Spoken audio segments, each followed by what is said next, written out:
Dalawa na. Paano ikutin kuya? Sige, yan. Yan. Yan, nagagawa ng ano. Yan yung bagong pag... Wala na, nasabi. Hindi na siya makakawa ng cake.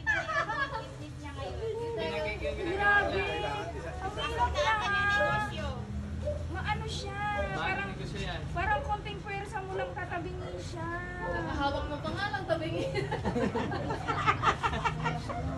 Na-deferred na. Kaya sige te. Sige sana eh. Oh, huwag ka naman mag-sorry. Wala ka naman kasalanan. Hindi. Kaya nga Eh pinakasabi parang ko naman. buntot na yan. Te. Lagi niya ano, no, Buntot yan eh. lalim. Kasi may buntot nga yan oh. Yan. Buntot yan. Ito yung buntot niya.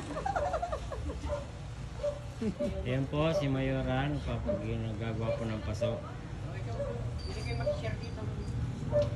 Ay! Ba't ko minuhusan? Huwag mong paliguin, ma'am. Oo nga, sorry kuya. Diyos ko po. Pinaliguan mo. Huwag mong paliguan. May sinalikas naman ako.